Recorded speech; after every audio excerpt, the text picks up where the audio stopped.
Let's discuss this further now with Associate Editor at The Daily Friend and Defense Analyst, Ricardo Teixeira. Ricardo, good evening. Thank you so much for your time. Really do appreciate it. The SABC has learned moments ago that Duduzile Zuma-Sambudla had opened a case against the alleged co-recruiter, or alleged recruiter rather, Blessing Khoza, saying that she knew nothing about the potential that the people being recruited would be deployed as mercenaries rather than actually receiving security training.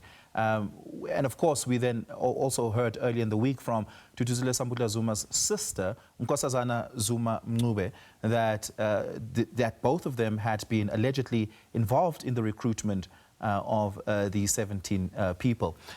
Talk to us about the matrix of recruitment of mercenaries and how that typically plays out and what could potentially have gone wrong in the information flow in this instance.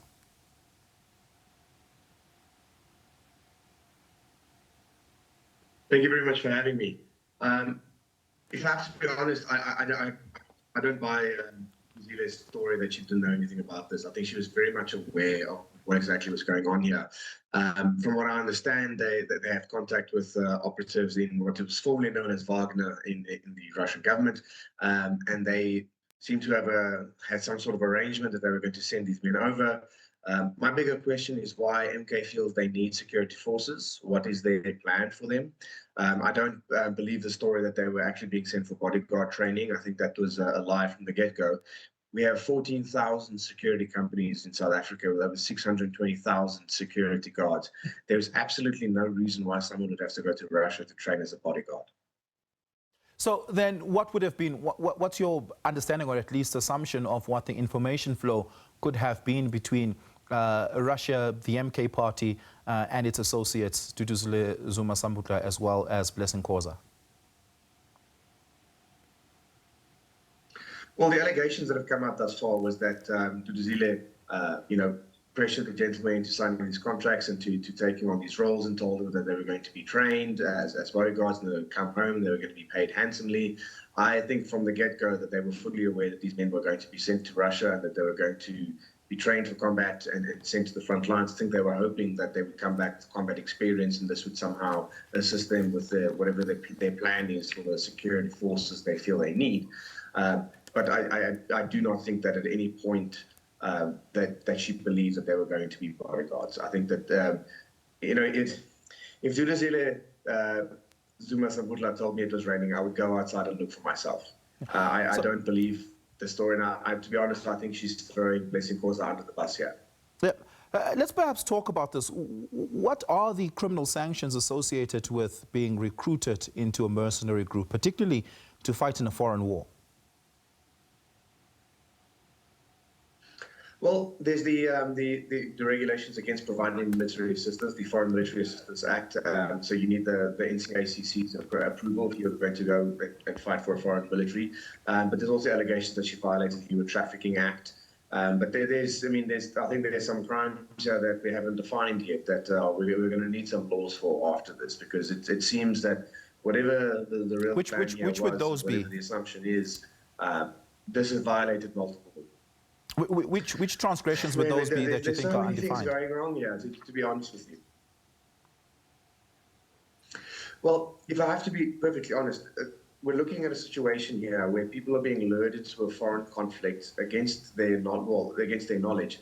If they are going there unwillingly or unknowingly, that is not necessarily a violation of the Foreign Military Assistance Act, but they are being trafficked. But if people are being lured into a war zone against their knowledge and being pushed into a war zone, that is a whole new transgression that we need to then define under the Trafficking Act. Yeah. Is fraud a sufficient descriptor of the transgression that would have taken place if it is indeed true that the 17 men were lied to? Yes, yeah, there's definitely been some fraud involved here. I mean, I think I feel for these men. I think that they've been abused and they have been duped to an extent. But I don't believe that Zuma-Sambudla did not know that this was going to happen. I think she was very well aware of what's going to happen. Yeah. What is the government to do now to remedy this one, but also to mete out accountability against those who have transgressed? Well, I think definitely she needs to be answering some questions, and then the people from MK that have been named in the case that's been opened up, that they definitely come with some questioning. I think the government needs to take a very proactive stance here and then to move forward and try and get some answers to this matter. And to be honest, I don't think they have a lot of time left. These gentlemen that are in Russia, so the government needs to move with haste on this. Unfortunately, I don't think that they're going to be able to get them out in time. As has been said, that they've been told by their counterparts in Russia that they're going to be sent to the front. There's unfortunately not a very long life expectancy, and I believe the reports that the two gentlemen have been killed is true. There's been footage that have come out from across the front showing gentlemen that appear to be African that have been killed in a Russian assault. Of course, their nationality has not been confirmed, but this is not a pretty situation. I think this is a very dangerous situation, and I think it's very clear here that anybody that thinks that Russia is your friend is wrong. Russia does not care about us. Russia does not care about the people they send to the front. I mean, Russia suffered over 1.1 million casualties this far on the war, and the fact that they've had to go to the extent of recruiting people from foreign countries to fight in their war shows that they have a labor shortage, but they don't see that any reason to discontinue their aggression towards Ukraine, and they're going to throw people towards the front in any way, shape, or form that they can. Yeah, we're going to have to leave it there. Ricardo, thank you so much for your time. Thank you so much for your insights. Really do appreciate it. The Minister of International Relations and Cooperation, Ronald Lamula, spoke to the SABC yesterday and said that all efforts are being deployed to ensure that these 17 men are returned to South Africa safely. Of course, this is a developing story, so we'll bring you more on it as it unfolds.